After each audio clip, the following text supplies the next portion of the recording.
have very powerful tools on our side called the Bill of Rights and the Constitution. These documents state that no government can deprive us of our natural rights. So how is it happening? You must understand that the elite group controlling our government, our educational system, agriculture, and media are also in control of our free enterprise. Free enterprise is our economic system or our means of production, privately owned and operated for personal benefit. Free enterprise cannot legally be taxed unless it volunteers itself. The reason why income tax seems inescapable is because most every job on the planet requires you to sign a number of documents with fancy wording stating that you are agreeing to be a representative of a corporation or entity. What all of this means is simply that when you sign working papers, which are required by pretty much every employer that you apply to, you are waiving your rights as a natural person protected under the Constitution and agreeing to represent an artificial person that is not protected under the Constitution.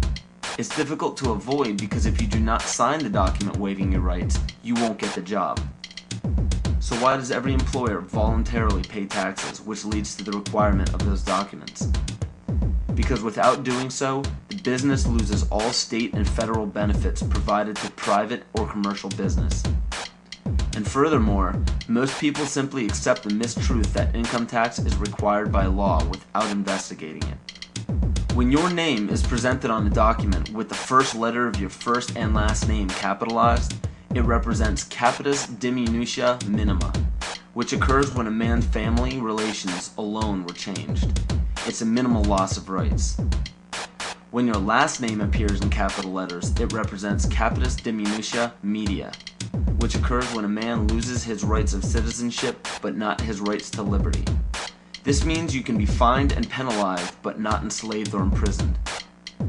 But when your entire name is capitalized on any document, it represents capitis diminutia maxima, which states that a man's condition changes from freedom to bondage. All rights of citizenship and family rights are surrendered. This means you can be fined, imprisoned, and enslaved in any amount for any duration at the whim of the state's suggestion. But it is important to note that if you do not legally bind yourself to these documents stating that you waive your rights and represent a corporation, you do not have to attend any court. There are two kinds of law on the earth, as I've said. One is called civil law, which is the law of the land, and one is called maritime admiralty, which is called the law of water. The maritime admiralty is banking law.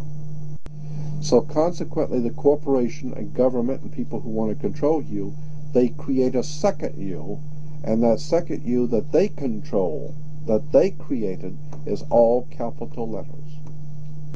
Check it out. Anytime you get a bill, you get a lawsuit, you get a fine, a ticket, somebody sends you a bill from the Department of Water and Power, check it out on your driver's license, on your Social Security card, on your insurance cards. Anything having to do with business, your name will always be in all capital letters, because only all capital letters can be dealt with by banks and government. You need to wake up and find out how this stuff really works. Because once you understand that you don't need to submit yourself as an American to a British commercial venture called courts. You're an American. You don't need to go to court. There's nobody. You only go to court because you agreed to go to court.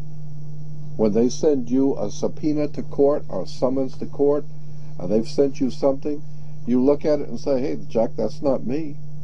That's in all capital letters. All capital letters is a corporation. Those who are charged under these maritime admiralty courts usually don't understand that they are voluntarily being fined and imprisoned. When a judge calls your name and asks if you are that name, those who say yes are verbally agreeing to represent the artificial person that the name represents. In doing so, you are voluntarily waiving your rights under the Constitution. Your absolute rights as natural persons are the right to life, security, and property. And all of these are very important. Remember that you can never be deprived of these simple rights unless you are willingly waiving them. But you need to understand your rights if you want to be protected under them. When sustainable development is knocking down your door for the right to your property, you need to understand your inherent right to your property, which extends from the visible surface to the center of the earth.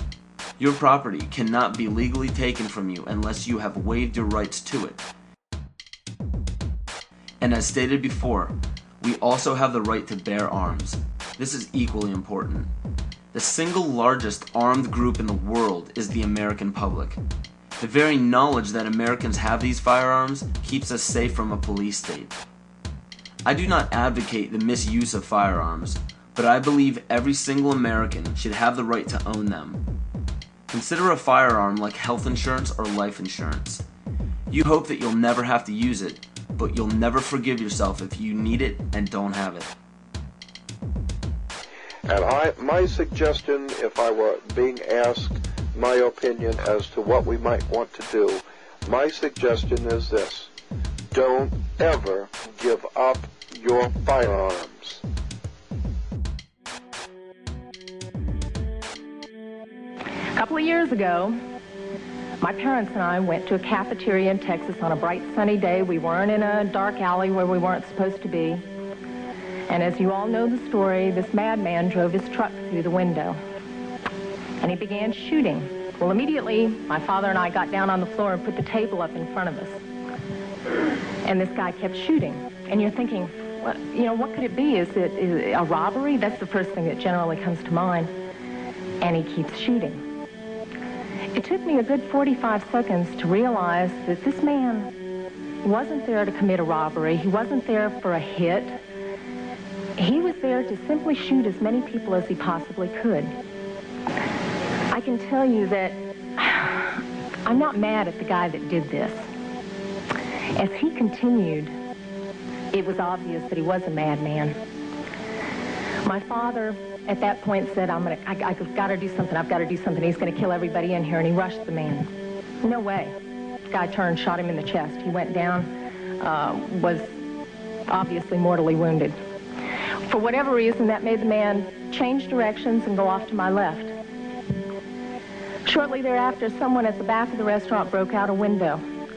When I saw what looked like an opportunity to escape, I turned around and I grabbed my mother by the shirt and I said, come on, we've got to run, we've got to get out of here. And then my feet grew wings and I was out the back window. As soon as I got out, I realized that my mother had not followed me out. And as I learned from the police officers, she had crawled over to where my father was and cradled him until the guy got back around to her, put the gun to her head. She looked up at him, put her head down, and he pulled the trigger. My parents had just had their 47th wedding anniversary.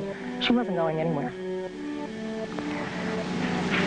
As I mentioned, I'm not really mad at the guy that did this. And I'm certainly not mad at the guns that did this. They didn't walk in there by themselves and pull their own triggers. The guy that did it was a lunatic. That's like being mad at a rabid dog.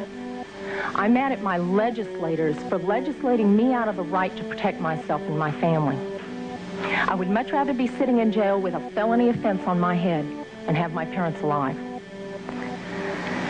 As far as these so-called assault weapons, you say that they don't have any defense use. You tell that to the guy that I saw on a videotape of the LA riots, standing up on his rooftop, protecting his property and his life from an entire mob with one of these so-called assault weapons. Tell me that he didn't have a legitimate self-defense use. Just one final statement. I've been sitting here getting more and more fed up with all of this talk about these pieces of machinery having no legitimate sporting purpose, no legitimate hunting purpose. People, that is not the point of the Second Amendment. The Second Amendment is not about duck hunting. And I know I'm not going to make very many friends saying this, but it's about our right, all of our right, to be able to protect ourselves from all of you guys up there.